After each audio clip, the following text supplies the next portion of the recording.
laawol kisal ko laawol peewal e ɓantal. alhamdulillahi rabbil alamin thumma salatu wassalamu ala man bu'itha rahmatan lil alamin nabiyina muhammad ibn abdullahi wa ala ahlihi wa ashabihi wa man tabi'ahum bi ihsanin ila yawmiddin wa sallama tasliman kaseera. Amma ba'd, assalamu alaykum wa rahmatullahi wa barakatuhu. musidɓe julɓe tedduɓe wonɓe men heɗitade ko radio meɗen laawol kisal, ɓaawo yettude Allah subhanahu wa ta'ala. on Allahjo waɗɗo ko hana yettirede, o yetti hoore makko, o fodi si en yetti o ɓeydey, si en dulli e ronki yettude hara lette makko ɗe no satti. ɓaawo ɗum o wi en la in shakartum la azidannakum wala in kafartum inna azabi la shadid. ɓaawo ɗum haray men salmini on salminago islam, salminago addengol giggol e wowodiral hakkundeji julɓe ɓen, wona nelaɗo sallllahu alayhi wa sallam hollirno noon saaba makko ɓen. haray ɗen andintina hannde kadi ko woni ko technique ɗo ko yumma meɗen hajja Fatmata ñippi e cheikh Mouhammad Aliou Bari, cheikh Alpha Oumar Diallo e musidɗo moɗon on Abdallah Diallo. haray ko wonani en ko micro ko oustaz meɗen karmakoɓe meɗen tedduɓe, ɗum woni Alaji Aboubacar Ndiare. ɓe tawata enen ɗo haysi buy e meɗen iyaari ɓe, kono en nani inde maɓɓe, en yi kadi golleji maɓɓe, batteji maɓɓe ɗi ɓen waɗande kaɗo diina e ngol ɗo leñol. en toriki Allah subhanahu wa ta'ala yo Allah hulan ɗon junnu balɗe ɗen o moƴƴina battane on. hara inchallah ko saɗi jama on fof ko tooli e ngala ƴettude sayiji ɗin pandi, saabu noon haray happu on no fanɗi. hara indi équipe on fof men wi on ko saɗi moɗon ko tooli. hara inchallah meɗen watta micro on e sokeji oustaz en. haray oustaz en min watti micro on e soke moɗon inchallah. haray ko tooli moɗon ko radio ɗo e ɗo weltana hiɗon jarna onon e karamokoɓe heddiɓe ɓen fof wonɓe accutude sayiji muɗum yangano kaɗo diina. yo Allah hulan ɗon okkoro on joddi muɗum ndi waɗa aljanna, o waɗa noon barke gueɗalɓe moɗon ɓen, o waɗa ɓe ɓiɓɓe moƴƴuɓe fewuɓe darantoɓe kaɗo diina, wallitogol ɗo leñol e kaɗo diina ɓuuri onon ko wakkili ɗon ko inchallah. haray meɗen watta micro nge sokeji moɗo inchallah. bismillahi rahmani rahim, alhamdulillahi rabbil alamin, wassalatu wassalamu ala ashrafil anbiya'i wal mursalin wa ala alihi wa ashabihi wa man ihtada bi hadihi wa istanna bi sunnatihi ila yawmiddin. amma ba'd, fa inna asdaqal hadithi kitabullah wa khairal hadi hadi Muhammad wa sharral umuri muhdathatuha wa kullu muhdathatin bid'ah wa kullu bid'atin dalalah wa kullu dalalatin fin nar. نعوذ بالله من النار وما يقرب إليها من قول وعمل، ونسأل الله سبحانه وتعالى جنته وما يقرب إليها من قول وعمل. أيها الإخوة الكرام مستمعون والمستمعات، السلام عليكم ورحمة الله تعالى وبركاته. Ray en ala jutinde nde ɗo yewtere pandi ko darande tasakuye fi ka Allah subhanahu wa ta'ala daali ɗon e ngol cortewol wiyetengol suratul anfal. imo daali innamal mu'minun alladhina idha zukira allahu wajilat qulubuhum wa idha tuliyat alayhim ayatuhu zadatuhum imanan wa ala rabbihim yatawakkalun. haray ko darande feeɗaare dartotoɗen e o aya ɗo, ko Allah on daali hande ko woni gomɗinɓe ɓen, ko ɓen ɓe tawi si fii Allah yewtaama, inde makko jantaama, ɓerɗe maɓɓe ɗen hulay, si tawi aayeje makko ɗen kadi jantaama ko deftere makko, ɗum ɗon ɓeydanay ɓe liman e Allah taguɗo ɓe on woni ko ɓe yowi. haray ɗen anndi ko wiyete ɓeydagol limanu no woodi e feddeji majjuɓe few fii ɗum ɗon ɓe yeddi ɓeydagol ngol. kono si ƴiyal alqur'ana ari yewti fii goɗɗum, haray ko seede wonde waɗi ma waɗay ma no waɗde fewndo ɗon. ko ɗum waɗi si ahlus sunna wal jamaa salafan wa khalafan ɓe fof hiɓe fotti wonde limanu no ɓeydo, limanu no ɓuyto. joni noon en yeƴƴitatako e konguɗi wiiɓe ɓen no limano ɓeydata ko uytatako sabuna iɓe yeddi iɓe lundi ƴiyal alqur'ana ngal ma ɗum hiɓe tawlino ngal ardiri noon ɓe firiri goɗɗum ko himmi en ko salafu salih fop no fottani wonde limano neɗɗo no ɓeydo limano makko kañum kadi no uyto karamokoɓe ɓen no woodi e maɓɓe ñomituɓe gokkum e sababuji ko ɓeydata kon limano ɓe ñomiti kadi seeɗa e konnguɗi salafu salih moƴƴuɓe ardiɓe ɓen e sababuji ko ɗuytata kon kañum kadi liman woɓɓe no yaajiniɗi ha woɓɓe kadi no ñoggiɗi kono ko himmi en ko wonde ko limano ɓeydoto salafu salih ɓe fof ɓe fotti limano no ɓeydo no ɗuyto ko ɗum waɗi si sayidna umar ibnul khattabi radiallahu anhu himo hewno makande sahabaɓe makko ɓen o wiya koni hittine are tumbodire fiyen ɓeydo liman tumbodiren fiyen ɓeydo liman o wiya koni are wakkiloɗen ɓeydoɗen liman ko noon kadi o sahabajo tedduɗo maketeɗo abdullah ibni mas'ud radiallahu anhu kankadi heewi ko o makayno koni jooɗoɗen ɓeydoɗen limanu men on jooɗoɗen ɓeydoɗen limanu on kowa noon kañum kadi abdullah ibni rawaha radiallahu anhu kankadi o jogotono juuɗe ɗimmoɓe makko goo o inna koni are jantoɗen inde allah fiino ɓeydoren limanu ɓeydoɗen ɗoftare allah nden ɓeydoɗen golle moƴƴe ɓeydoɗen limanu ɗum ɗo fof ko dalilaji holluɗi wonde limanu no ɓeydo no ɗuyto ko ɗum waɗi si tawi ahlusunna wal jamaa fop no fottani wonde imanu on ɓeydoto o ɗuytoto joni noon ko henɗum ɓeydata kol limanu ko henɗum uytatamo ko ɗum ɗon karamokoɓe ɓen windi ka defte maɓɓe enen iɓen janngude seeɗa e muɗum imamu awza'i ɓen andi on ko gando fiki hayankejo mawɗo jeyaɗo e imamuɓe tinniɓe wurunoɗo e nder leydi saami ndin hari ko imamujo ahlusami o landano fiisi limanu no ɓeydo e sino ɗuyto o maaki he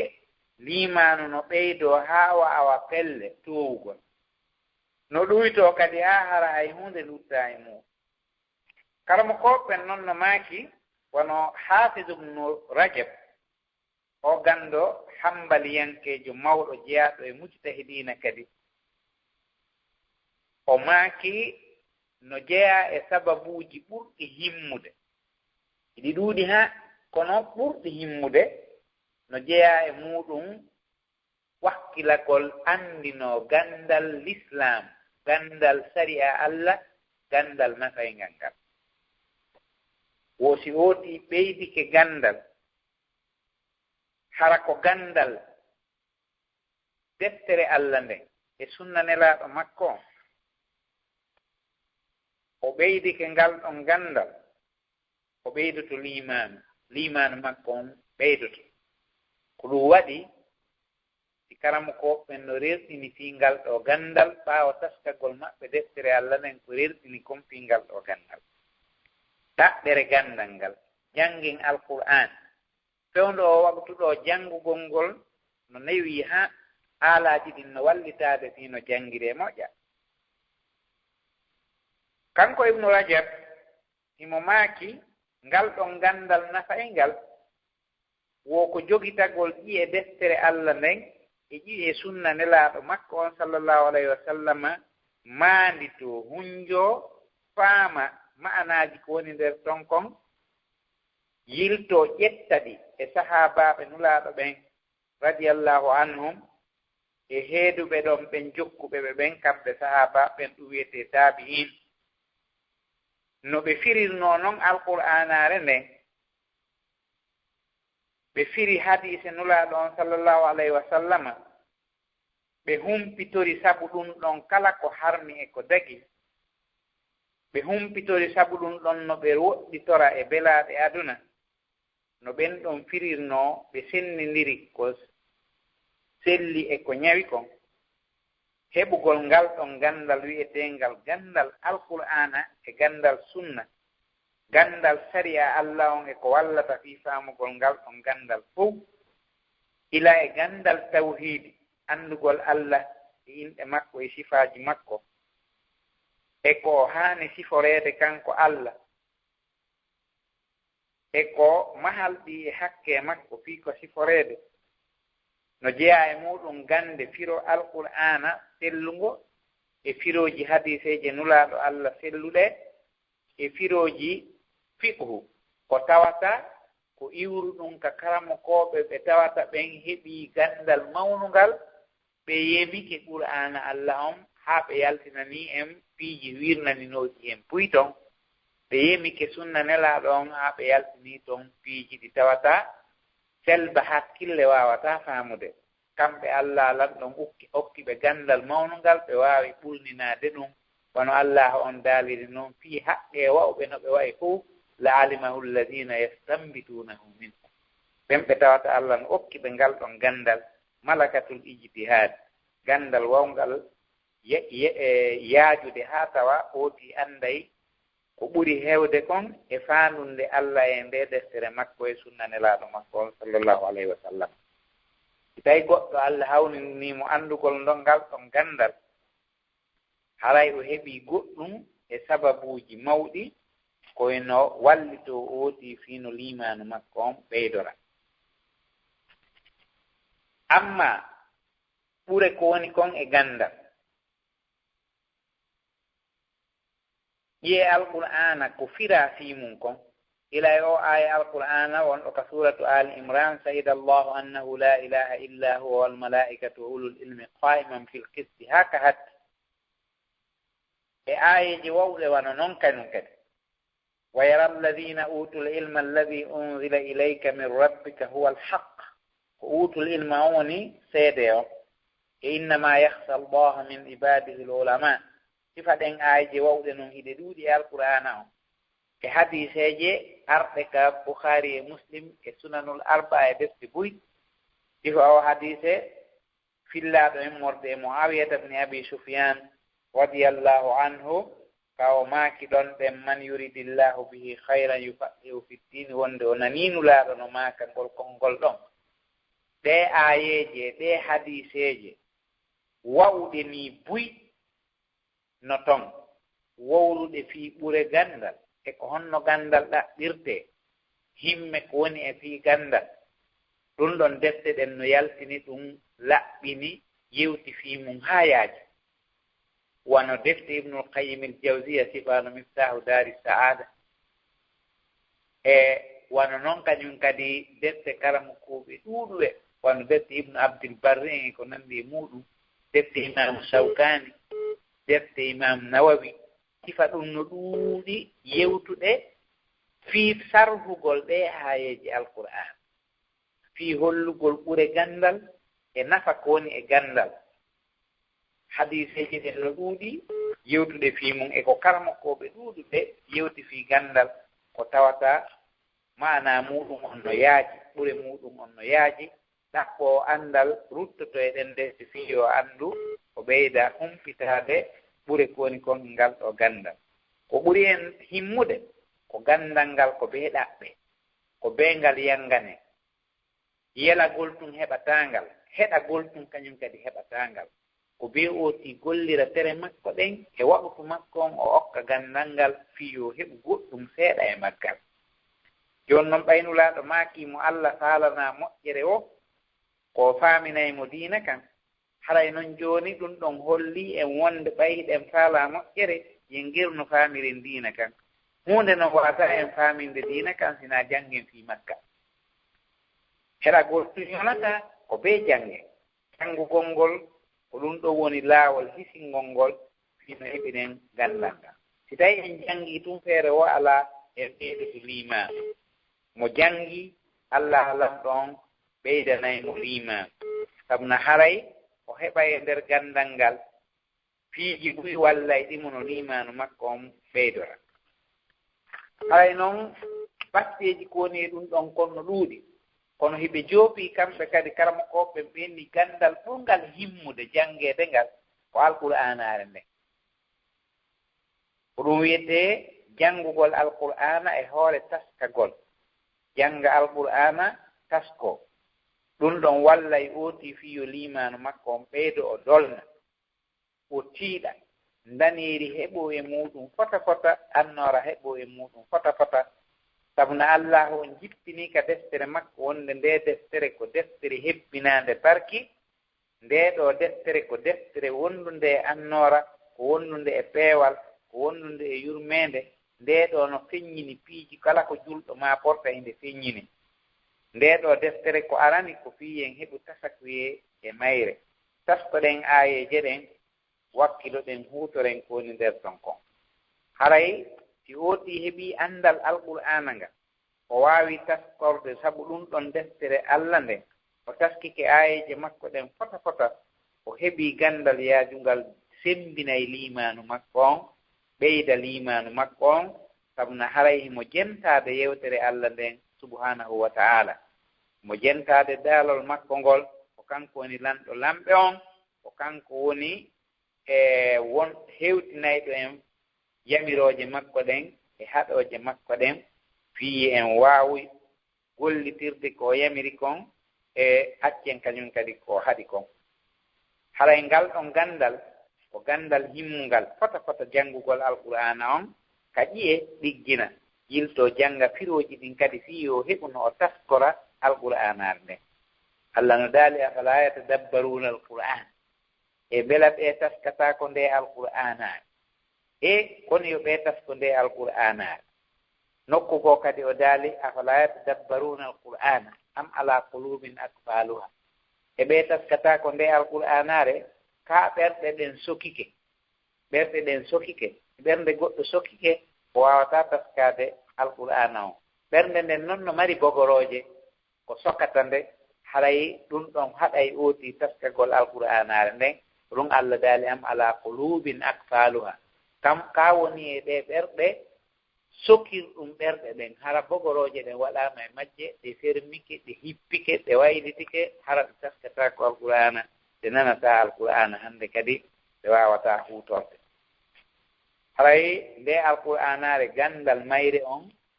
wallitoto jommuɗum no o faamira ma ɗum no o ɓeydora liimaanu taskagol alqur'ana ngol noon hina hunjagol karfe ɗen tum hunjo ƴiyeɗen hunjo aayeje ɗen no wondi e taskagol alqur'ana on ɗaɓɓugol faamugol haa gayna yilto ɗaɓɓita keeri sari Allah wonɗi ɗin e nder alqur'anaare nden wooti gollira ko gollirgol ngol woni ko ɓuri himmude kon e fii janngugol ngol ooti jannga e faama haa kasa yilto o gollira so golliri haray o heɓii taskagol ko lamɗaa nder tokko ko waɗi te karamokoɓe ɓen no yamirayno hiɓe rerɗinayno fota miijagol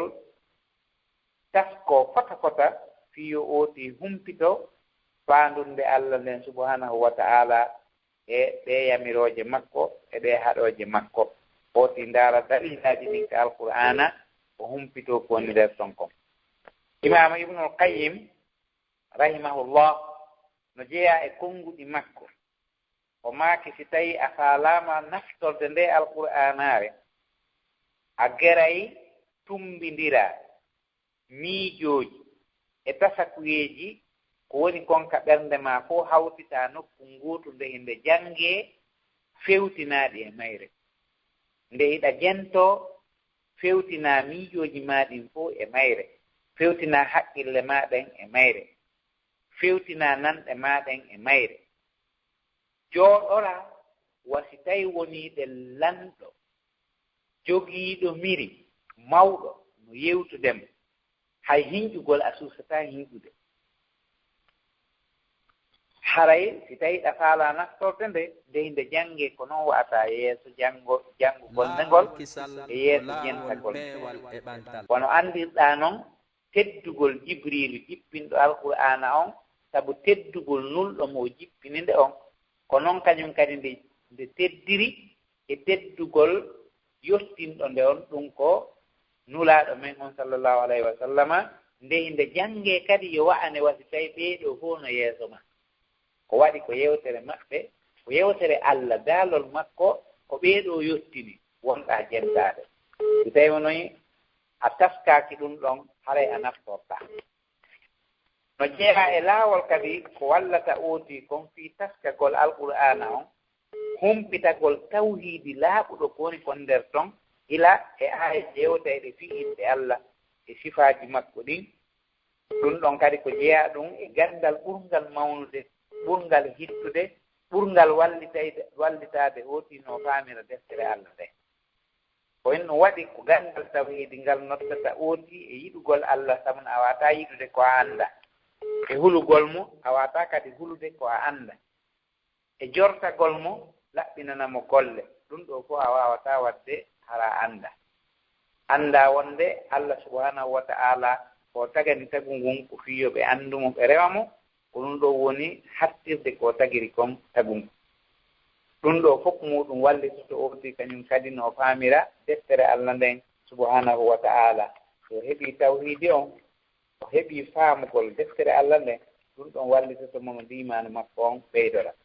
no jeeya e ko wallitotomo kadi faamugol deftere Allah nden taskagol siira nulaaɗo Allah on sallllahu alayhi wa sallam sabu qur'ana on no mooɓindiri tawhidi no mooɓindiri saria no mooɓindiri dendaningal ganda ɗen no mooɓondiri taarihaaji lugguɗi jooni noon ko waawa e ma faaminde ɗum ɗon ko taskagol siira nulaaɗo Allah on sallllahu alayhi wa sallama ngurdam makko ɗan no wuuriri noon e no o wondira noon e jikkuuji makko moƴƴi ko wondiri kon e sahaba e makko ɓen haa e ko Allah on sifiimo kon haa o daali lakad ja'akum rasulum min anfusikum azizum alayhi ma anittum kala ko tampinta on soñja on ka ngurdam mooɗon e ka ɓaawo mayde mooɗon alaahira mooɗon ɗum ɗo fof haray no satta e nulaaɗo on no aaninimo no teddi e makko ko ɗum waɗi si tawi o giri haa o walliti ballal jiɗin fof fii no daɗiron o wallinani on laawi ko dandata on konko aduna o wallinani on laawi ko wino reena on e yiite Allah ngen subhanahu wa ta'ala o yiɗani on moƴƴere Allah nden o hulani on dette makko ɗen haray taskagol noon ngurdannulaaɗo Allah on sallllahu alayhi wa sallam no o wuuriri noon hakkunde makko e sahaba e makko ɓen e hakkunde makko e liddinooɓe ɓe mo ɓen ka heeferɓe e ka naafigiiɓe e ka gureele gori yimɓe ɗum ɗo fof no huwondiri e ɓeeɗo no wuuriri noon Makka e no wuuriri noon Madina ɗum ɗo fof muɗum wallitoto woodi fii faamugol alqur'ana on wallitoomo fii faamugol sunna on ɗum ɗon nafa e mo moƴƴa no imanu makko on kañum kadi ɓeydora woodi so humpitike jikku nulaaɗo Allah on sallallahu alayhi wa sallam no wuuriri noon ha ɗum ɗon wallitotomo no limanu makko on ɓeydora no jeeya e ko wallitoto woodi faamugol deftere Allah nde e sunna nelaaɗo makko on ndaarugol ittiri nokku moƴƴereeji koni kon e kaaɗo diina Allah ka tawata ko diina reenaaka diina tedduka diina ka tawata ko kanka woni diina annabaaɓe ɓe fecciɓe ɓen fof jooti taskike ɗum ɗon kañum kadi fota waawaymo wallude waawamo faaminde no humpitora ko woni kon e sariya Allah on o humpito o yiɗa o gollira haray no jeeya e muɗum kadi janngugol ngurdan kala mo kooɓe aranɓe ɓen ngurdan no ɓen ɗon kañum kadi feƴƴinirni ila e kala mo kooɓe sahaabaaɓe ɓen e kala mo kooɓe ɓen ka taabiina e kala mo kooɓe e zamanuuji heedunooɗi ɗon no ɓen ɗon kañum kadi wuurirno fii ekkitagol no nulaaɗo Allah sallallahu alayhi wa sallam wuuriri noon fii ekkitagol ñentingol ɗum ɗon kadi walla yooti no faamira deftere Allah nden e sunnaniraaɗo makko haray sabu ɗimmo en jantike sabu arano on ko gergol no heɓira gandal nafaygal fiyo oti ɓeydu liman sabu ɗimma on sabu ɗiɗaɓo on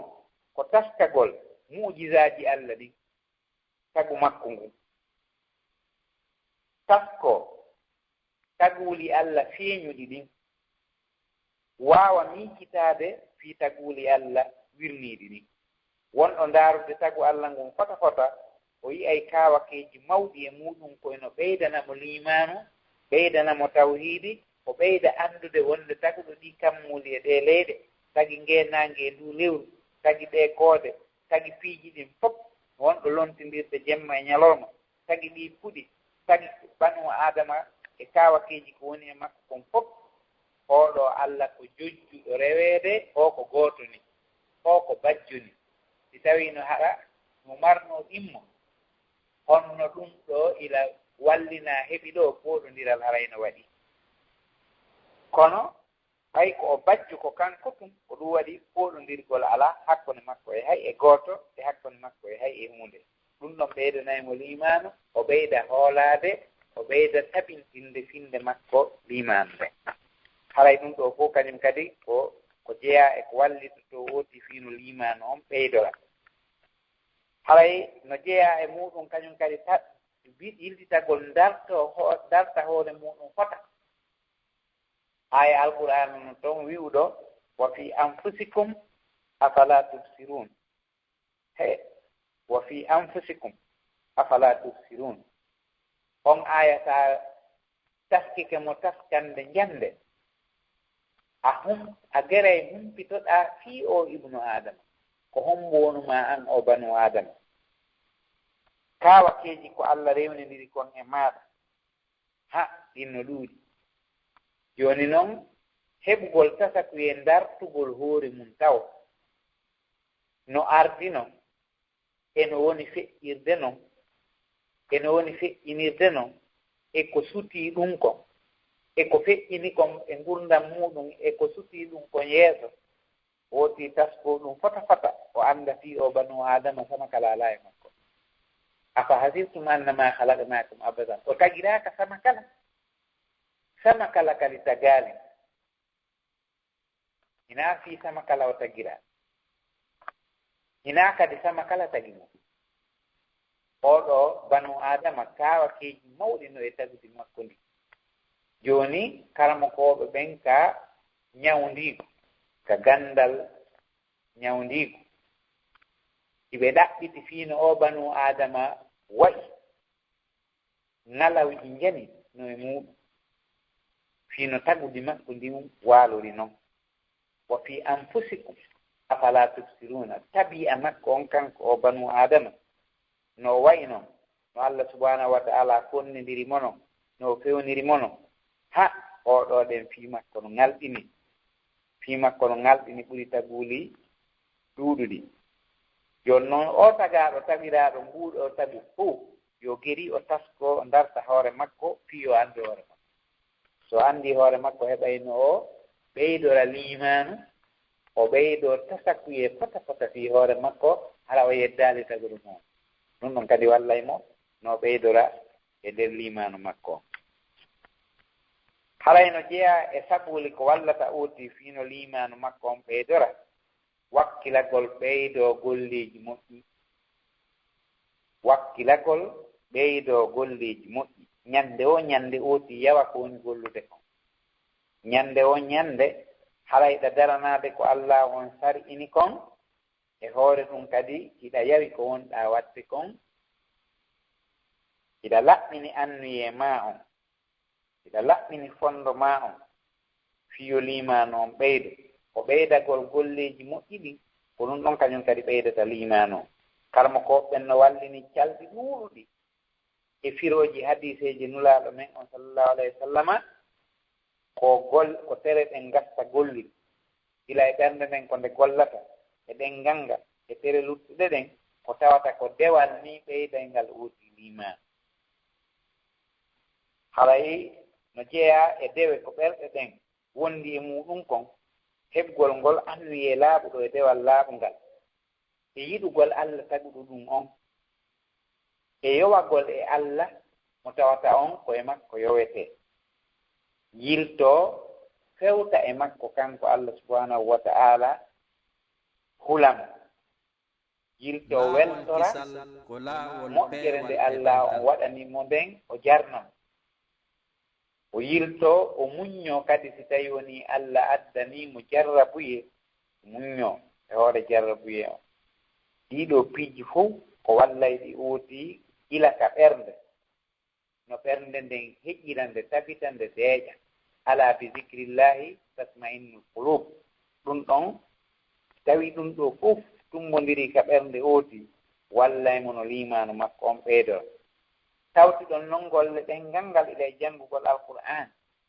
e habbirangol Allah annda kankoni mawɗo subum hinana Allah annda wonde Allah on ko seniiɗo ko wiyeteɗen ɓuytano hay e hunde bakatake e makko yilto tuubanamo kanko Allah ka ɗengal yilto tuubanamo ka ɓernde tuubanamo ka golle accita golleji ɗi tawata ɗin imo haɗi fuu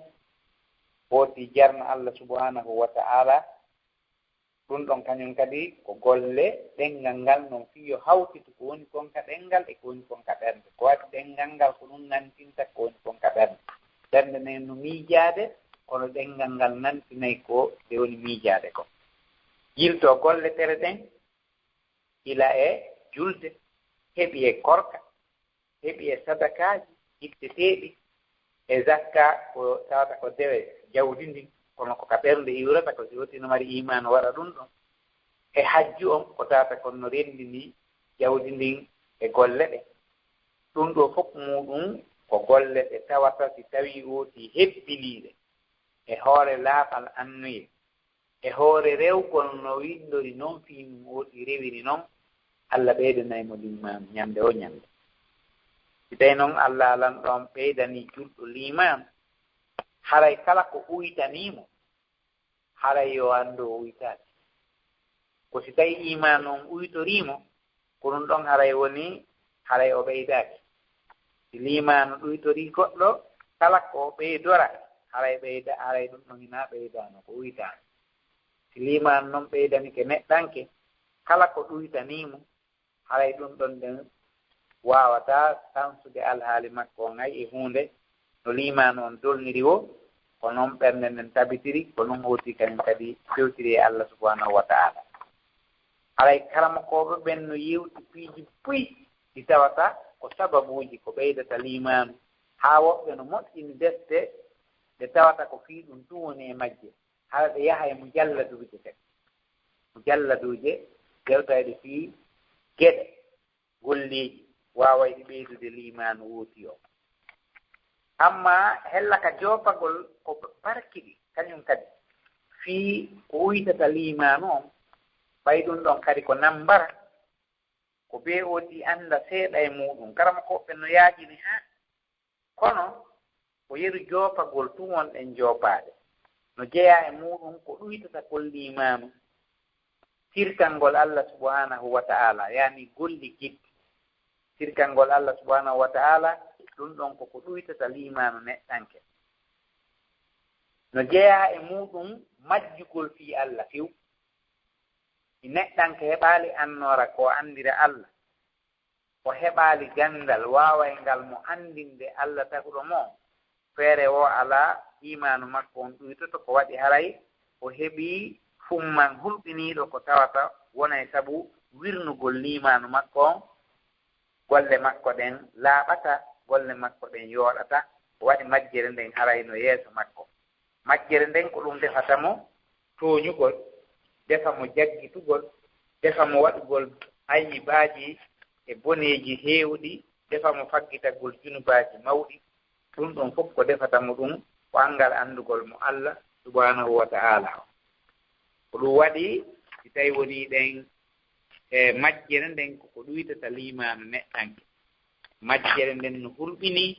ko ɗum defata mo sirkangol Allah subhanahu wa ta'ala ko ɗum defata mo fawñagol e toñangeeji ko ɗum ɗon defata mo e rewgol kona Allah dari bani Israila en annabi Musa Allah lan ɗon waɗi o cippiri e Fir'auna ha Allah on hisini ɗimmoɓe makko ɓen fof jokkuɗum ɓen fof gomɗinɓe mum ɓen fof Allah hisiniɓe kono ɓaytay haa jooni majjere no e wonkiiji maɓɓe haɗaali tawi tawhiidi on lannaali naatude ɓay o lumbidi e maɓɓe ko en num ɓe wiino ɓenni ya Muusa ji Allah na ilahan kama lahum aliya ɓeyi woɓɓe no rewa kona Allah tum ɓenni minen kadi ɗaɓɓan men Allah sifa o Allah ɗaɓɓan men Allah sifa oɗo Allah yani majjere ko ɓe rondi kon defi ɓe sirkal ngol Allah subhanahu wa ta'ala ko ruwani majjere nden fulɓini fota fota ko nambara moolanaaɗo sirku on majjere nden ɗum ɗo ɗuyta e limanu ɗum ɗo ɗen waɗay ha neɗɗanke on ɗurno e Allah subhanahu wa ta'ala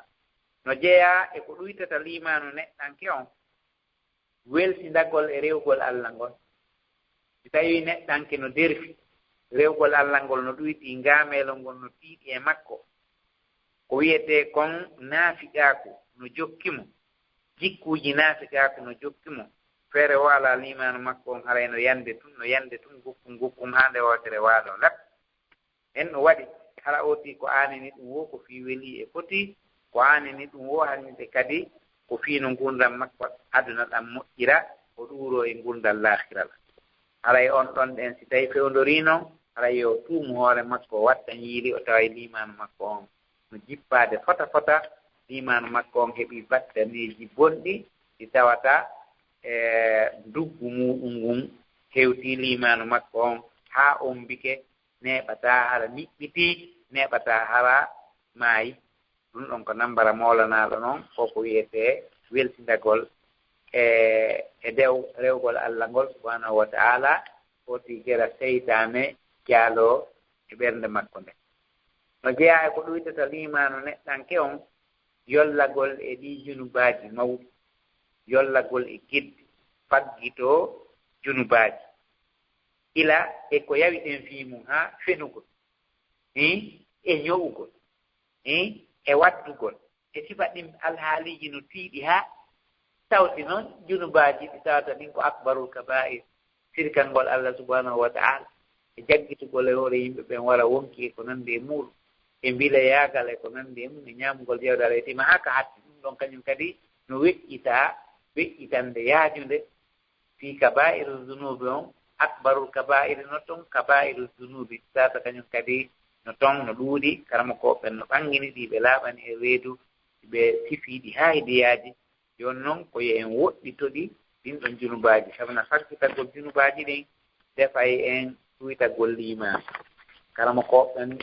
laaɓani e reedu sifike fii majji ɗi fof kala ko woni junubu ɓe ɓanginani en ka tippugol e hadiseji nulaaɗo Allah sallllahu alayhi wa sallam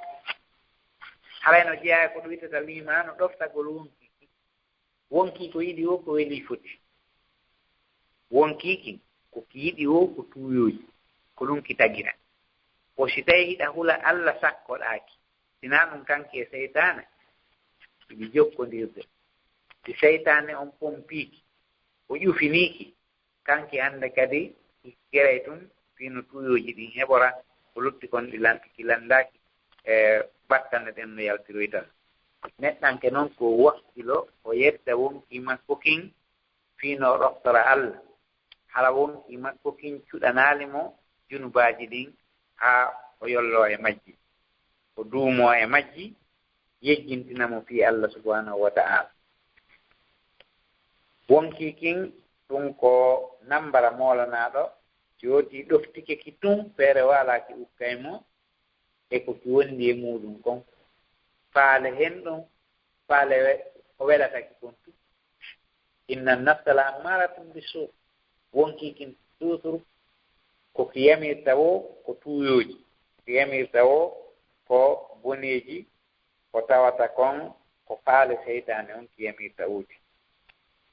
no jeeya ko wallata goɗɗo haa limanu makko on ɗuyto few toftagol seytane neɗɗanke toftike seytane Allah no wi'i yen yeddumo Allah no wi'i yen jogitomo gaño Allah yen no wi'i kala ka o liili wota en ɓattor ton kala ka o wuppi wota en ɓattor ton jooni noon jokkugol oɗo seytane e jokkugol aduna e belaaɗe e aduna ɗum ɗo fof defa e neɗɗanke haa imanu makko on ɗuyto haray ɗum no ɗuuɗi fota fota si tawi waktu ngo aroyi waaway yewtude seeɗa e ɗin ɓuytayɗi liimanu hara ko e dambugal ngal tata ɗum ɗon ko darsu feerejo inchallah haray ɗen jonnitude jama on kay haray e waktu on ko dottaɗo tigi fiino wawire landitade goɗɗum e toɓɓe ko tawata no hatto jini e yen ɗaɓɓito en fof meɗen ina humpitore. Assalamu aleykum wa rahmatullahi taala wa barakatuh. Wa aleykum assalam wa rahmatullahi wa barakatuh.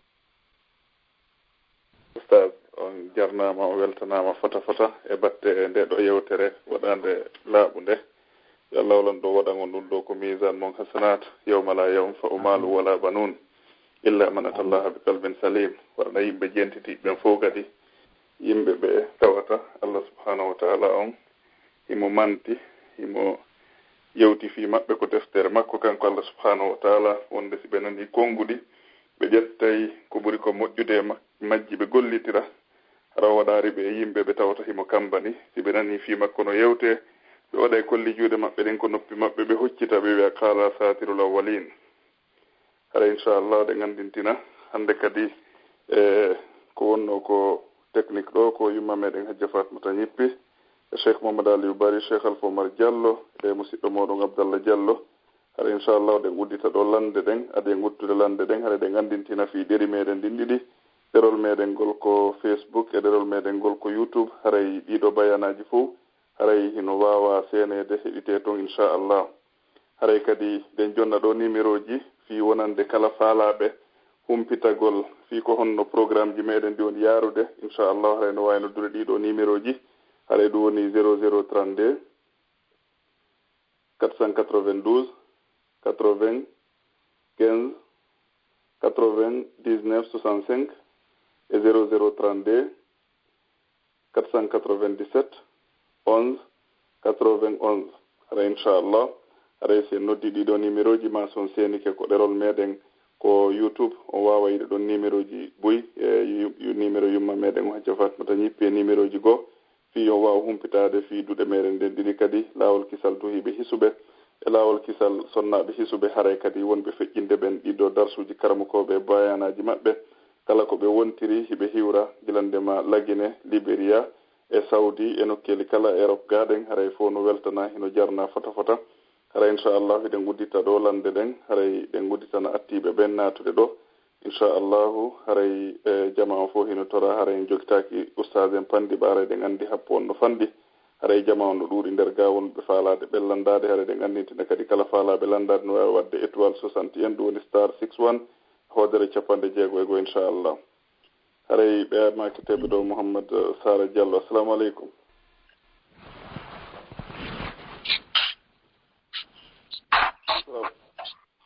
assalamu aleykum. Wa aleykum salam wa rahmatullah. haray ustad en hetti on ɗon.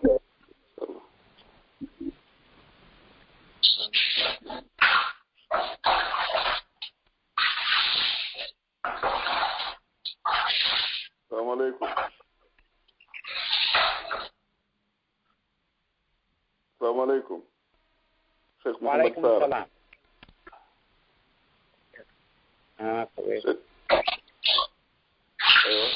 haray o wawi artoyde inchallah waɗon étoile 62 ɗum star 61 haray mi wuttana hekkitiɓe ɓen ɗon inchallah. ɓeɓe numéro mum lannito ɗo 33 65. assalamu aleykum. 3365. assalamu aleykum.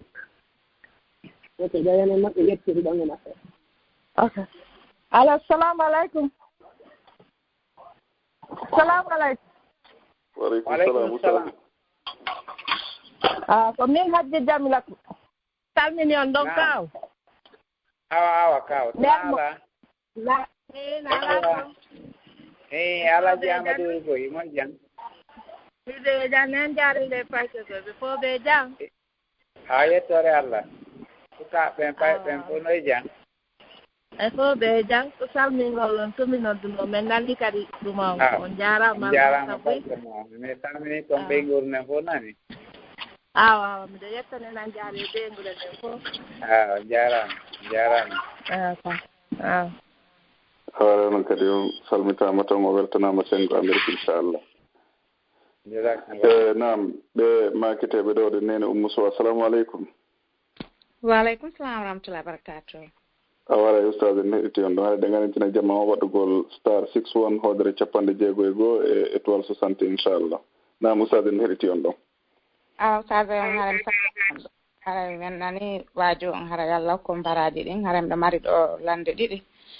e arana on ko fi janngugol suratul kafi on e si tawi on tigi no wawi fuɗɗagol e nder alkamsara si fotoro on jowlama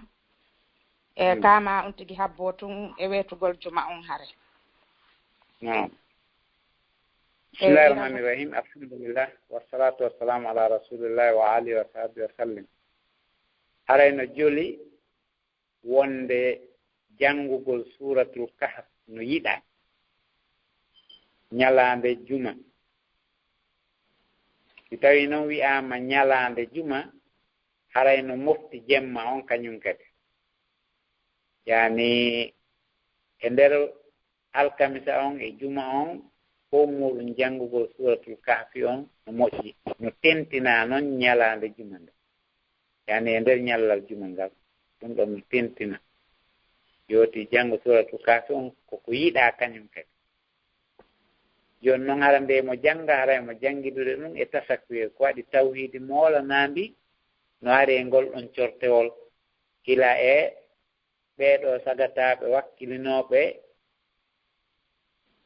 tampineede doga fiyo wotinɗingol Allah subhanahu wa ta'ala ya ferida e diina muɗum kan digi fi wotinɗingol Allah fiyota sirku ha e tawhidiji kon nder ton ko tawata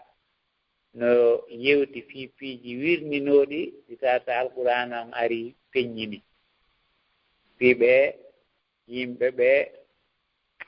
attinoɓe l'islam ɓe tawata no arno ko atti l'islam on arde tawi ɓe wondi e tawhidi islam on ardi e tawhidi coobi ɓen ɗon yimɓe wakkilinoɓe reeni tawhidi muɗum ndin on sayi yo ɓeɗo mofte kañum kadi ñembuɓen ɗon ɗen ka daragol feto darto moƴƴa digi fino tawhidi ndin sellira ha qissaji ko woni nder ton fi qissa wano Khadir hakkunde makko e nabiyullahi Musa alayhi salam ha qissa Zulkarnain wano noon kañum kadi qissaji arti ko lutti nder ton fi ɗin fof no jonna tawhidi fo taray ko ɗum no yiɗa janngugol ngol e hoore tasakoye kañum kadi nam ustade mi annda tawi mi waawi ɓettude ɗon landal ustade Abdallah miɗo waawi ɓettude ɗon landal anndiɗa ɓanngal min awa gasiiɗo o waawi ɓettude inchallah landal anndiɗa ɓanngal kadi ko so tawi somnaajo kadi jarrobaaɗo e wondema modibbo on e ɓiɓɓe ɓen haray iman on no ɗuyti moƴƴa an somnaajo on mbere ko annduɗaa kon ɗa haɓɓiti a ɓeydanay ɓe hiɗa waajaade a ronku e haray ko on ɗum on tigi kadi ɗum tigi no juulude kadi toujours toro Allah on kadi ɓay kanko woni fewnoowo on kanko woni ɓeydowo iman haray ko on tigi ko on ɗum kadi wawata ɓeydugol e hoore ɗum ɗon haray assalamu aleykum wa rahmatullahi wa barakatuh. Bismillahir Rahmanir Rahim. Haray no woodi moƴƴuɓe buy ɓe tawata no jarri bore heɓugol ɓeynguure ɓe tawata wona e laawol gootol ɗum no woodi sonnaaɓe moƴƴuɓe kadi jarri borteeɓe moodiɓɓe ɓe tawata kamɓe e maɓɓe wona e fewtirde wootere ɓe woni ɓeeɗo fof muɗum yo moƴƴo ngeru haa hetta aaliiɗo on o moƴƴira e makko jikkuuji moƴƴi o newanoomo o yiltoo o waajoomo o yiltoo o hollamo e maandeeji lette Allah ɗen subhanahu wa ta'ala si tawi woni ɗen o ufnike e geddi ɗin o salake accitude o woni ɓoyliiɗo ɗaɓɓanamo laawol ko honno o gasta feewirde o noddamo e laawol diina Allah kan subhanahu wa ta'ala e hoore no newri o laɓɓa kadi wallitotoɓe ka mawɓe e ka herseteɓe e ka nananteɓe fof mum o laɓɓa ɓeyno wallitomo fi yooɗo gorko e ɓiɓɓe makko ɓen feewi o toro Allah o gera kadi o waɗanaɓe sababuji buy ko tawata wallitotoɓe no ɓe feewira wono pooɗugol ɓe naɓa ka janngeteɗo pooɗugol ɓe naɓa ka juulirde ɓay toujours giɗo kan no jaɓana giɗo muɗum on ko o woni noddude mo e muɗum ko yani ka multete oti multa ka jeejete oti jeeja ka kambete oti kamba sifa ɗin alhaaliji fuu joni noon si tawi woni ɗen ko lo'uɗo on ɗum woni yamirteɗo on haɗe ko on ɗon ɗen Allah addi peewal ngal e mum yo ɗaɓɓu wallitotoɓe mo fiino heɓira cembe o yiida e karmakoɓe ɓe ɓeyda waajade o yiida e mawɓe ɓen ɓe ɓeyda waajade ɓe amma siko dolnuɗon Allah okki peewal ngal on ɗon no wawi ko wiyete kon doolugol seeɗa seeɗa e sakkagol piiji ɗi tawata oti no waɗana ɓeya daargol fiino ɓe jokkiran haray siko debbo on Allah lan ɗon arsiki peewal yo girno modibbo makko on feewira kan kadi hara o woppaalimo tun o hawka yo geru o ɗaɓɓa wallitotoɓe mo digi fiino ɓe feewira o toro Allah o wakkilo sababuji ɗin fof ha modibbo on kañum kadi feewa heɓi ke buy rewɓe ɓe tawata kañum fewni modibɓe muɗum ɓen mbi mana kamɓe tinniniɓe ɓaawa kawndineede immorde Allah subhanahu wa ta'ala naam aywa haray on jarama oustad haray nam oustad haray landal no ari ɗo haray ɗen andintina kadi so tawi lande no ari juuɗe hajji en kadi inchallah ɓe wawa wattoyede micro nge sokeje mabɓe fi kala ɓe fooyi seeɗa haray ɓe turaniɓe du'a yo Allah ɓeydanɓe cellal ngal e o ɓeyda wakkilare nde mo tabintina imano ya Allah e nam haray oustad haray ko woɓɓe landiɗo ko honɗum woni ñawore wono ko leyɗele ko men woni ga woni Amérique woni Europe woni nokkeli goo yimɓe hara on tigi no jombi sonnaɓe ɗiɗo o adda sonnajo o déclara mo o wiya ko on ɗon ko sonnajo makko o adda sonnajo goo déclara mo ene on ɗon ko ɓiɗɗo makko e nder ɗum ɓe heɓa ɓiɓɓe wo hara yallingal dewgal ɗon hino selli yalli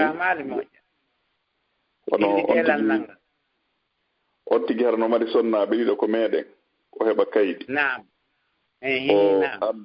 o adda sonnajo mawɗo on ma sonnajo togoso on o faale addude oya kadi kono o déclara on ɗon wenna joni wono hara ko togoso on o wiya ko ɓiɗɗo makko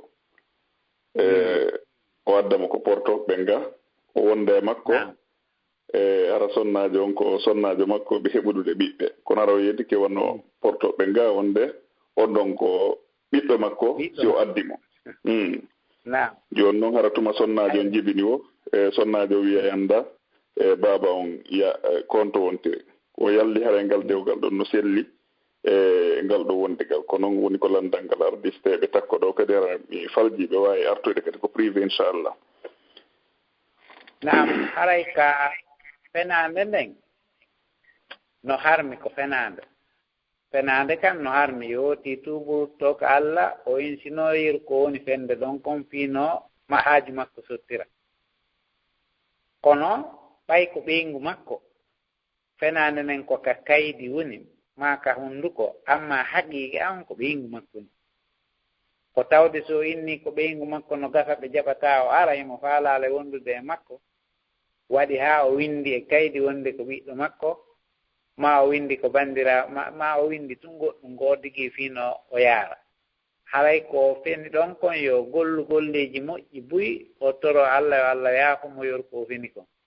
amma ɓeygu makko kan ɗum ɗon ittata wonde ko ɓeygu makko madama dewgal no hakkunde maɓɓe ɗo heɓi ɗon ɓiɓɓe ko ɓiɓɓe makko haray na fattu inchallah haray noon no woodi e alhaaliji buy ko tawata koye hoore fenande yimɓe ɓe jooɗi hannde hiilindirgol ko ɗum woni e ɗaynindirgol e nder aduna on fii no yimɓe ɓen feƴƴindira gurdam haray ko Allah lanɗo on e addan en enen kadi e peewal e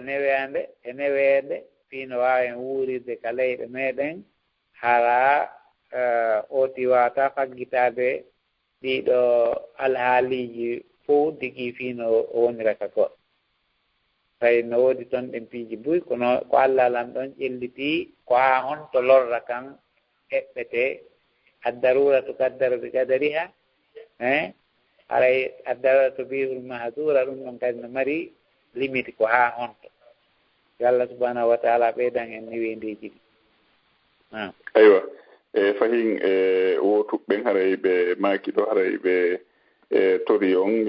wasiyagol wono duhiɓe toñeɓe ɓen woodi sonnaɓe muɗum ɓen hara sonnajo on ko yango kañum tun hara duhi ɗon kañum wat anniyaki waɗugol hay hunde hara kono ko portoɓe nga selon no ɓe yewtiri noon haray ko yon wasiyo duhi ɓen fi hulgol Allah e sifaden ɗon alhaali no gasa kadi hawnaki hara sonnaɓe goo kadi ko noon woni ni haray ko ɗum woni ko ɓe sakkitori ɗo haray on sen wittana hekkitiɓe ɓe inchallah barakallahu fikum haray hakkeji wondigal heɗi ɗuuɗi heɗi hulɓini hakkeji wondigal ngal waɗgol astahfirullah ma janngugol alqur'ana ma juulugol naafe ma ɗum toragol Allah ninani tum ɗum ɗon fof ittata hakkeji ɗi hakkeji wondigal no hulɓini ha joni goɗɗo ƴetti aadi ndi tawata Allah subhanahu wa ta'ala tentinanimo o ƴettiri debbo aadi Allah o jombimo yo geru haa o annda ko hennum e hennum farlimo hakkunde makko e o suddiɗo haray janngugol ɗin hakkeji ko farilla e makko o jannga haa o annda ɗi o yilto o hula Allah totta ɗi o yilto o hula Allah totta ɗi hara o yangaali suddiɗo on o tooñaali suddiɗo on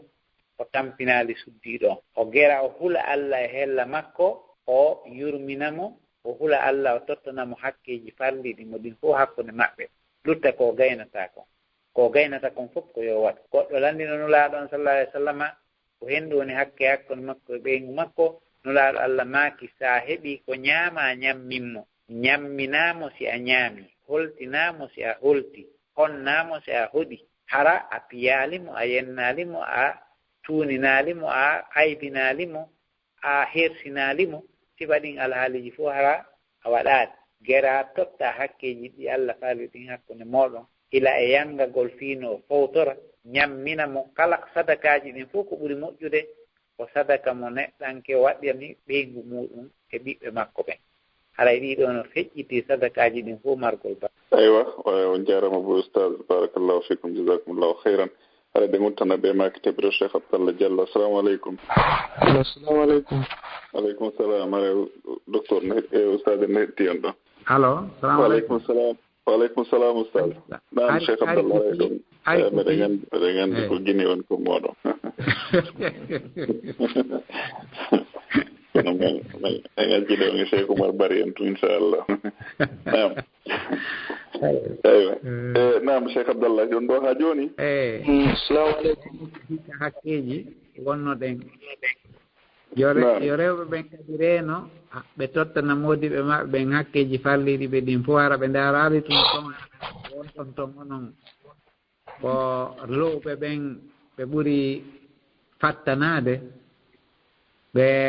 gera ɓe tooña harayno woodi toon doole ɓurɗe mawnude doole ka wonɗon toon ɓe tawata landitoyto ɗin hakkeji haray ko ɓe reeno e tooñugol modiɓe maɓɓe ɓen ɓe reeno ɓe ɗoftoɓe ɓe wakkilo ɓe humpito hakkeji fawiɗi ɓe ɗin hakkude maɓɓe e Allah subhanahu wa taala telen modiɓe maɓɓe ɓen ɓe tottade haray ko ɗum ɗon mo beye maɓɓe wasiya yo ɗaɓɓituɗi karmakoɓe no toon ɓe hollitay hakkeji fawiɗi gorko e hoore ɓen makko e hakkeji fawiɗi debbo e hoore modi makko ɗum no ɗuuɗi kono ɓe hollitay ɓe toon ɗin hakkeji fiyo ɓe wawa wakkilade ɓe gollitira ɓe reeno e bon yeebugol hakke no hulɓini fota fota nam inchallah jasakumllahu khayran nam ɓe makiteɓe oɗon Cheikh Abdallah Diallo assalamu aleykum hiɗon ɗo aleykum salam wa rahmatullahi taala wa barakatuh on jarama toon oustaz en hetti on ɗon assalamu aleykum sarge waaleykum salam wa rahmatullah ala tan miɗon e jaam ha yettore Allah alhamdulillah ni ko ɗimmoji an ɗo inni mi landanamo ɗo landal ɗum ko yowodiri e ko juulugol inni julirde ko ɓe juulata ɗon kenen simo yehi juulorgol subaka on ɗon aywa so ɓe fuɗɗi juulugol si ɓe julli ɓe waɗi darnde wotere darnde ɗiɗaɓire nden si ɓe waɗi ruku on si ɓe ɓantike ɓe waɗay ɗon du'a ittoro ɗon Allah na après noon ɓe yaɓe sujjoya naam woko noon ɓe waɗirta mon noon aywa mon hande ari ha hande kanko mo yaali sigal ɗon mon noon ilande ma ɗon akkiti yaw kon ton moni sabu ɗum nan moni par ce que mo anda ko yimɓe ko deyna siga hon noon ɓen ɗon fiɓi moyne mi landana minne ok jam mi landanto aywa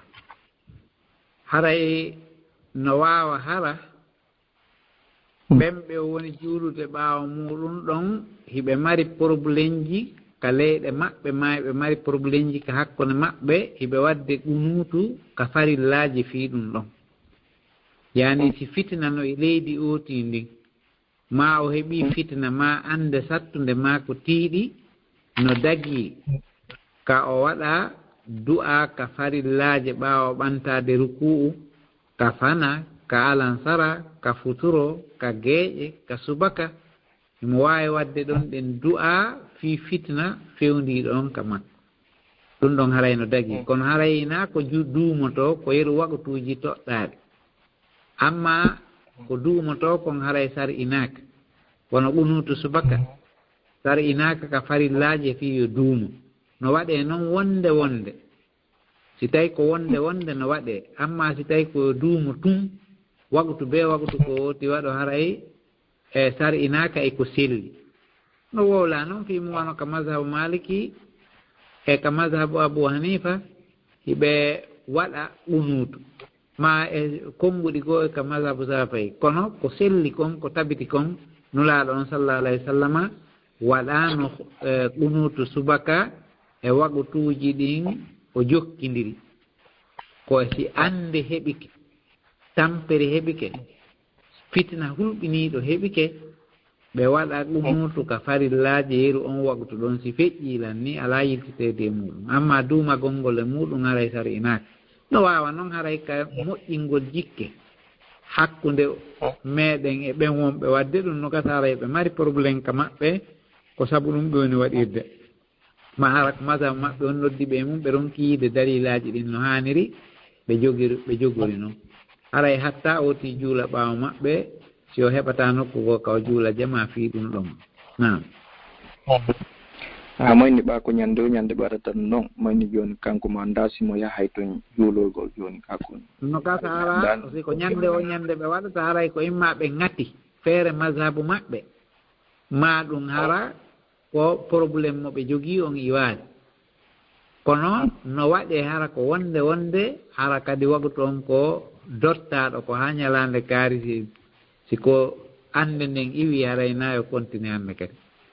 jooni mo wawi nokku ko ka juula yonaa ɗon so heɓi ko juula ɗon hunde hayɗo tan so juulide goo alaa mo goɗɗon yo juulu ɗon juldugol julde jama nden ko ɗum ɗon ɓuri himmude ndi ko ɓewni wadde ɗon ko ara jooni jarama aray annini to jarama ko yallah hokku baraji jasakumllah hayra nama noon kadi o weltanama haray inchallah so tawi ko Europe ga wontirɗon haray kadi leydi ko woni ɗon ɗum gasa hawnaki on yiide karma koɓe meeɗe wontirɓe ga haray ɓe wawa on kadi wallitagol ɓangina fi nokkureji ɗin saabu noon haray ɗen andi ko ɓuuri kon ɗuuɗude ɗo ko juulirɗe Turki en e Maroc en ɓe woni ga haray ɓen noon e piiji ɗin haray no metti sifade seeɗa nam ɓe makketeɓe ɗo ɗen Cheikh Diallo assalamu aleykum. Allo. Salamu aleykum. Ko mene? Ko onon tigi. Salamu aleykum. Ok. Aleykum salam. En ala toon. Alhamdulillah. Awa gasi. Min hari ko question onno ko fi andugol ɓayi hayne ɓal ɗo balɗe ɗo mi yi tawi harno ñaamede bon min kan mi ñaami seeɗa ko sadaka ko andugol ɓayno hari mi heƴike kadi tigi ñang ha yewtere Alaji Boubacar Diallo en tigi donc en wano nelaɗo o ñamatano siko sadaka mais siko neldari o jaɓay ko andugol noon est ce que o ñamugol sadaka ɗum no dagi ka ko honno wayi quoi ko andugol ɗum quoi honnuge sadaka haray wano sadaka si goɓɓay ko ɓe waɗata mi faami ko sadaka quoi eyi mi faami sadaka nelaaɗo men on sallllahu alayhi wa sallam kamɓe ɓeyngure maɓɓe nden fuu eɓe harminana sadaka ko waɗi kamɓe ko ɓe ɓurɓe teddude e tagi mum ka dambe eɓe jaɓa neldaari kono sadaka on ina ɓe jaɓa jooni noon enen luttuɓe ɓen fof sadaka no dagani en tawi woni ɗen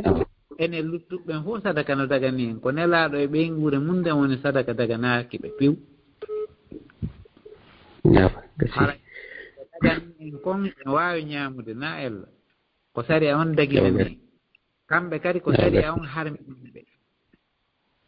jooni noon ko sari a on harminɓe kon ɓe suusata ñaamude ha ñannde goo nelaaɗo Allah yi'u no tamarore no yani e nokku goo ɓe faalande hoccude nafo tawi ɓe hatojini e mum kono ɓe enni ɓe hulita taw hara ko tamarore sadaka ɓay kamɓe on daganaki ɓe kaɓe ñaama sadaka amma neldaari kamɓe kadi ɓe ñaama e neldaari ɗum ɗon no daganiɓe sadaka on noon sariya on harminaniɓe ɓe watta ɓe ñamata enen noon no dagani nam kasi ko yettude Allah ko landal ɗiɗaɓal mi wattata ɗo si tawi Cheikh Abdallah newni heña fiika julde quoi fi tawi Allah newni awa joni haray ko yawnu sabu noon ustade en neeɓi toolade nokku gotum e inchallah woɓɓe ɓuuri kadi no dergare goto kala heeɓa e gotum nam awa gasi joni ka honno ka juulirde amen ɗo ɓay min ko nante ka si ɓe noddini futuro tuma o si noddinama futuro ɗo e waɓuto juulede yimɓeɓe yeeyi yimɓe ɓen no immoɗon kadi naafa ɓay noon min on tigi tigi on ɓay adiminade ka juulirde ara mi waɗi to masjidi on min c'est pas nécessaire mimmo et puis kadi haray ko waktu farilla fewndi haray pour moi min wona nécessaire ka mimmoto kadi e ruƴƴugo ko farilla on mimi besoin ni quoi ko honno no woni ɗum a semmi ɓe tuma o ɓe waɗa e ɗum ɗon si noddinama ɓe wona imma tan ɓe ruƴƴugol ɗo e waɗugol julde farilla ne aywa si tawi woni futuro noddinama tawi ɓe jottitoto ɗon seeɗa si ɓe darna haray no yiɗa yo oti juulu darɗe ɗiɗi si juula futuro o ko waɗi nde futuro no noddine haray tabiti nangue muti few si futuro on noddine joni noon hakkude futuro on yani noddinede on e darnede on si tawi ɓe accay waɓutuhum ko fanɗi o no yiɗa ka oti juula darɗe ɗiɗi kono ko si oti no faala koko yiɗa ena wonde ko sunna tentinaɗo na wonde kadi ko farilla ko si oti no yiɗi sa naati a yetti juulirde nden a jooɗike woni ɗon ha ɓe noddini futuro hakkude ɗon e darnede si ɓe wowti ka juulirde ɗon juulgol ɗiɗi haray no yiɗa yowti juulɗen ɗiɗi haray no yiɗa nam awa gasi ɓe wawi ɓe acce waɓutu seeɗa nandi haray ko ɗum par ce que ɓe acce wano telen 3 minutes ni adi ɓe juulde nulaaɗo Allah no aɗa e hadise selluɗon nulaaɗo no maaki sallu qablal maghribi ɓe maaki liman sa faalaɗo no juula qablal maghribi si tawi woni nangue muti si noddine joni noon si tawi nden juuliɗe ɗon no wowti waɗugol ɗum aray no waɗe na ella no yiɗa amma noddina tun darna on wowtuɓe ɓen yo noddine tun darne haray ɓen ɗon hato jinaka juule ɓay aray wagtu ala gasiya min faami weltike moƴƴa joni aray joni ko ɗum aray ko gorejo Alpha Amadou Momon kadi mi ɓeydita tun joni aray mi hiwro toon komi pay kunkunkuru joni ko nege min ne joni on jarama jasakumullahu khairan ko yallagol monan Allah yaafumo naatamo aljanna amin amin on jarama en ñasokolaw e meɗen en fof tawintinamo ko aljanna firdawsil ala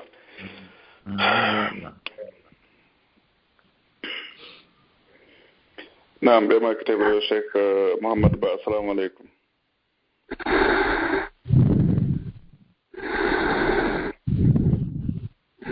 assalamu aleykum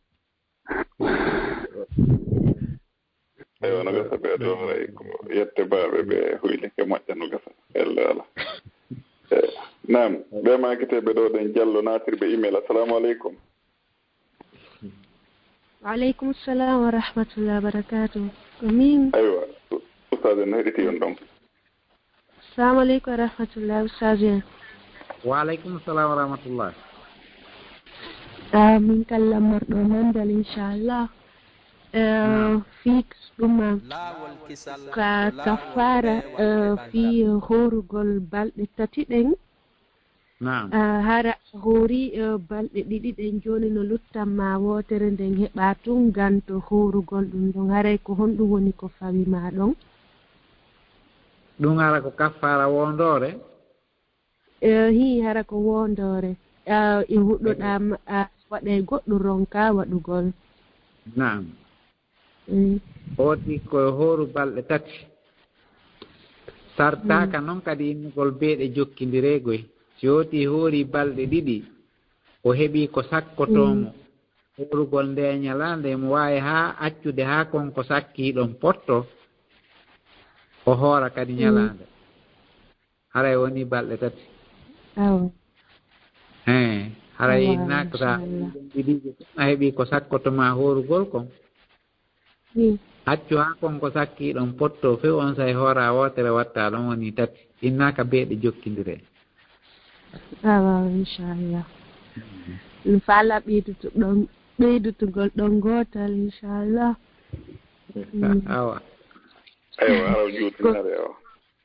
Awa ko gorejo an wolamilamo kanko duuɓi ɗiɗi ni mo juulayno chaque fois si 31 on décembre hewti mo juulayno jemma 31 on no wetude le premier on après noon mi wolanimo minni ɗum ɗon no tawa e bida goɗɗo duwaka juulugol fi waɗugol ɗum ɗon tun ɓaymi landike mo ko fiyno waɗanta ɗo ni ko toragol fi tun Allah on yo waɗanmo ɗuma fi nden hitande naatande ɗon minni mo ko bida jonno mi faala yo laɓɓinanme hara ko honɗum woni ñawore ɗum ɗon on inchallah. Ko wolanɗamo kon ko gonga Allah longinima ɗon sawaba wonduɗo e nafa haray enen julɓe ɓen dagantako en few ka tawten ɓe wona julɓe ɓen e koɓe teddini kon fo e koɓe hormini kon fo e koɓe moɓoto fimum kon fo ɓe teddina ko tawata no yowodiri e diina amma huwodira ɗen hiɗen wawa huwodirde e maɓɓe no faalira ɗen wo hella ka yeeyugol e ka soodugol e ka wallidirgol golleji amma hella ka diina ɓay en kafa en wawata kafitude e maɓɓe e golleji maɓɓe ɗin si tawi hitande maɓɓe naati 30 en mawen kat ma ko nande mum dagatako ka juulen fii ɗum dagatako ka waɗen sadaka fii ɗum dagatako ka juurodiren fii ɗum dagatako ka neldodiren fii ɗum dagatako ka salmidirdiren fii ɗum inne joni awa ko congratulation ko ɗum ɗo e ɗum ɗo ko hani an lakum ɗum ɗon ɓiyiidi kaza kaza ɗum fof daganaki en enen ko waɗi enen e maɓɓe ko lakum dinikum wali e diini hella ka diina en kafa huwodire ɗen noon hiɗen kafi joni sa inni hiɗa naafude fi hitande heyre no naati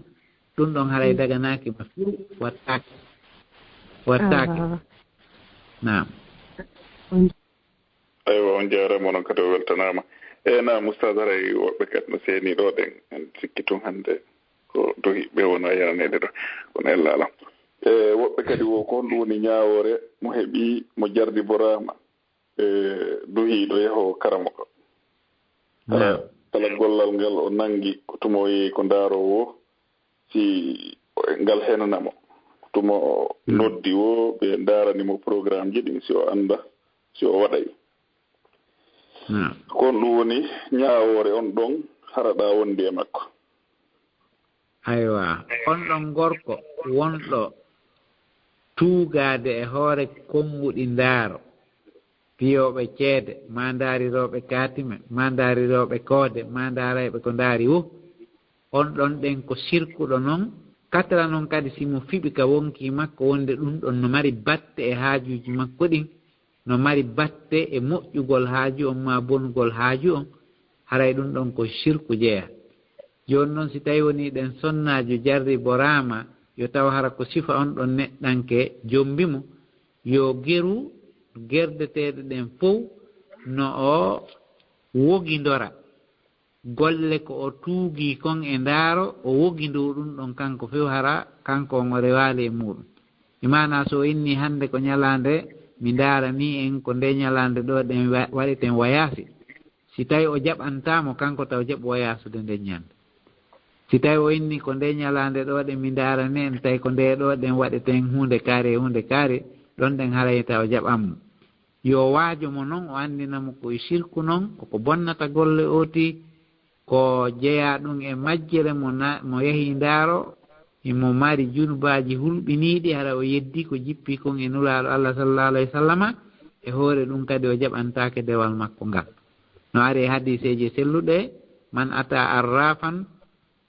mo ari ndaaro fakad kafara bima unzila ala muhammadi hara o yeddi ko jippi kon e nulaaɗo men on sallallahu alayhi wa sallam no ari kadi hadise selluɗe wonde mo yehi ndaaro laawol gootol o jaɓantaake ko juuɗe e nder baɗa capanɗe debbo on ɓay Allah kanko fewnimo o gera o waajora ooti ɗum ɗon moodi makko haa si tawi Allah sewni ɓernde makko nde o itti mawnintinaare e makko o jaɓi artude e tawhiide on so ronku few o ɗaɓɓa woɓɓe goo ko tawata ko makko baaɓe ɓe o accanta ɓen ɗon kadi waajo mo si tawi ɗum ɗon fof gasaali kanko ara o yollaake e programme uji yowondirɗi ɗin e affaire ndaaro ko woɗi ko woɗa ɗen yaari e muɗum kon yeru o ko heɓi feere wogindagol o wogi ɗo naam aywa on jarama fota oustaz haray ɗe uɗitana ɗo ɗen inchallahu yimɓe ɗiɗo haray fowtinen oustaz en hannde sabu noon hiɗen anndi happuji maɓɓe ɗin no raɓɓiɗi moƴƴa e ñalle ɗen fof haray ko hakkunde jokkire ɗanji e darsuji e muhadaraji haray yande hara jama heddiɓe ɓen seytinaari jama on no ɗuuɗi nder gaare ɗen andintina e yontere aray nden ɗo kadi ɗe wonde karama ko meɗen tedduɓe wallidetoɓe e jaabagol lande ɗen hara kadi yejjitaari sono kala e seenagol ko ɗerol meɗen ko Facebook e ko page YouTube haray oustaz en ɗo no marani en darsu e mo tawata jama on si heɗike mo inchallah nafoore molanaɗen no e darsuji ɗin fof e haray ɗen toro jama on seenagol heɗito darsuji ɗin inchallah nam ɓe maketeɓe ɗo ɗen Cheikh Ahmad Balde assalamu aleykum. Wa aleykum assalam wa rahmatullah. mara oustaz en hetti on ɗum. Assalamu aleykum. Wa aleykum assalam wa rahmatullah. Ala to no ɓe wuureji fof no jam. Alhamdulillahi rabbil alamin. Mi salaw landade ɗo fi julde. Naam. Anana mi juuɗu fana mi salji mi ɓeydi. Naam. Si mi salmini mi ɗon darɗe ɗiɗi ɗon kadi mi yejjiti. mi yahoyi haa ko mi juuloyta alansara mi juuli alansara kami salminta ɗon mi annditi mi juula mi ruƴƴano komi duwan ruɓɓude bada salam ko. Naam. Mi salmini alansara on haa pari mo mi wondi on mi landimo miɗo duwano juulde mi duwano juulude mi juulino fana mi yejjiti mi duwano ruƴƴude mi ruƴƴaali jooni noon est ce que mi ruƴƴeeɗo mi juulita alansara a laati ɗo men ɗiɗo no men faltaaki. Naam. mi juuli no mi faamiri noon haray on juulu ɓeyduɗon way noon on ɓeydi hiɗon haani sujuddeje ɗiɗi ɓaawo salminaago ngo. Naam. jooni noon yejjituɗon ɗen sujuddeje ɗiɗi on sujjaali haa waktugoo aroy ka juuloɗon mo ɗon anndituɗon wonde hari ɗon mari sujuddeje ɗiɗi sujjetenooɗe. Naam. haray ɗe laawataako eɗon waawi ɗe sujjude nde faala ɗon wo. Naam. ɗon ara kadi waktu momi won sujjay tun hato jinaaka fillito ɗon julde nden hato jinaaka fillito ɗon habbiraandu on sujjay tun sujuddeje ɗiɗi lanni. nomi warnuno kono ɓaari miɗo waɗi jibiliji wima bo mi lallito. Allah hawrindi ni on e sawaba ko noon ɓay tun woni ko sujuddeje watteɗe baada salami ɗe laawata ko on sujjende faala ɗon ɗe o inchallah. Inchallah barka on jarama yalla yo ɓonko ɓuuri Cheikh Aboubacar mi landito ɗon ɗen fii ko sujjugol ɗo baada salama qabla salam haray no tabiti ene laaɗo sallallahu alayhi wa sallam duumagol e sujjugol si on tigi ɓeydu ma ɗuytu e qabla salam. aywa yani sujuudu qabla salami e ba'da salami foppu mun no dabiti no mari dalilaji nulaaɗo sujji qabla salami ɓe sujji ba'da salami. sujuudu qabla salami on noon ɓuri marde doole ko ɗum waɗi hambaliyankeɓe ɓen kamɓe kon ɗon ɓe ƴetti ɓenni kamɓe si a ɓeydiwo sa ɗuytiwo ko qabla salami sujjata sa ɓeydu ko ya sujju qabla salami sa ɗuytu ko ya sujju qabla salami kamɓe ko sujuudu qabla salami on ɓe jaɓi dalil muɗum dolnuɗo kono no tabiti no selli ken wonde nulaaɗo sujji qabla salami e alhaaliji goo ɓe sujji kadi ba'da salami e alhaaliji goo mazhabu malik on kamɓe ɓe inni sa ɓeydi ko ya sujju ba'da salami sa ɗuyti ko ya sujju qabla salami sa ɗuytu nokku goo ɓeydiɗa nokku goo ko ya sujju qabla salami sujuudu qabla salami on ko on ɓuri marde dowle mazhabu yiɗin fof kono no selli ba'da salami on no qabla salami on kadi selliri noon fof no mari dalil naam ewa jasakumullahu hayran haray on weltanama ɗon fota naam haray musidɓe julɓe haray ɗe guttande ɗo ɓeɗo haray heddiɓe ɓe yaafo yande ara ɓe seetinari inchallahu e juma yontere hannde kadi so tawi jon juma on jaɓi harade wonde karmakoɓe meɗen tedduɓe fi ko wallito en e jabagol lande heddiɗe inchallah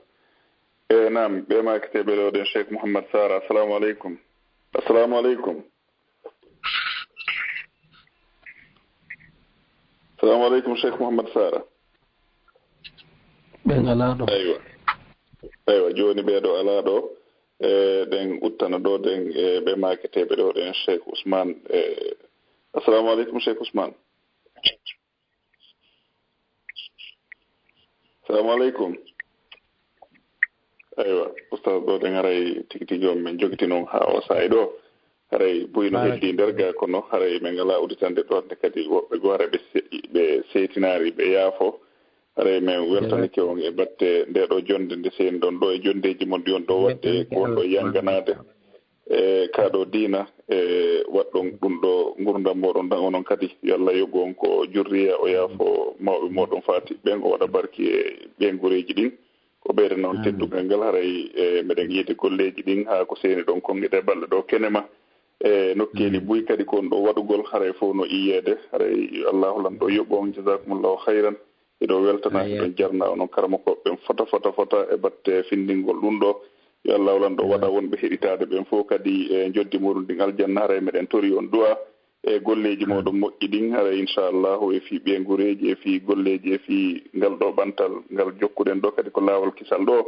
haray meɗen tori on onon karama koɓe ɓen du'a fi yo allahu lan ɗum ɓeydu naɓirgol ɗum ɗo yeeso o hiwa o reena wonɓe wallitade ɓe ɗum ɗo fof waɗa joddi ɗin aljanna haray men wiyanon e saye jaare ɗin kadi inchallah. barka on jarama Allah ko jaɓan en golleji meɗen ɗin fof yo Allah alan ɗon okku en ko faalɗen moƴƴereji makko o danla en ko moɗɗen e boneji makko o watta en ko aljannaji makko rabbana hafinama tibo taddana wala salli ala sallallahu alaihi wa sallam.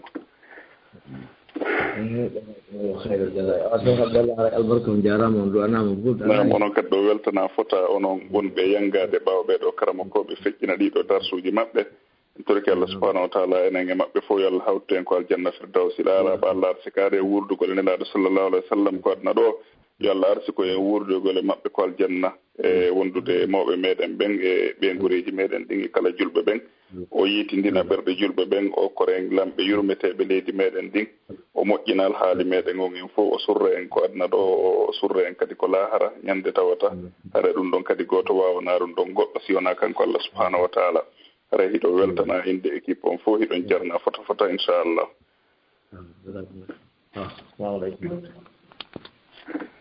na musidɓe julɓe tedduɓe haray ko ɗo wonɗen hattude si tawi jon juma on jaaɓi haray en e juma yontere hannde kadi inchallah haray ɗe gandintina ko wonno ko technique ɗo wonno wallitade en fino piiji ɗin feƴƴida haray ko yumma meɗen hajja fatmata ñippi wonnude cheikh mouhammad aliou bari cheikh alpha omar diallo e musidɗo moɗon on abdallah ɗo haray ko wonanno en ko micro ko cheikh aboubacar diare haray ɓe tawata ɓen fof ɗen andi haray inchallahu meɗen gandintina on jokkitagol men ko page youtube e ko page facebook inchallahu haray darsuji ɗin ɗo toon haray e jumaje ɗen fof kadi haray iɗo gandi haray ɗe wonde karmakoɓe meɗen ga ko radio ga haray ɗe gandintina kadi numéro ji meɗen fi kala faalaɗo humpitade fi programme ji meɗen ɗin haray ɗe wawi wadde 0032 492 99 65 haray ɗiɗo numéro ji hiɗi mari télégramme hiɗi mari whatsapp hiɗi mari imo haray inchallahu kala faalaɗo e viber kadi haray no wawi noddude ɗiɗo numéro ji ma waɗa 0032 497 11 91 maɗum wonodda numéro yumma meɗen o hajja fatmata ñippi ma son senike ko page meɗen on yeeɗon numéro ji ɗiɗi kadi no ɗomma numéro ji goo hara o wawa noddude ɗin ɗon fi wawgol tokkitagol ko duɗe meɗen e lawol kisal duhiɓe hisuɓe ko lawol kisal sonnaɓe hisuɓe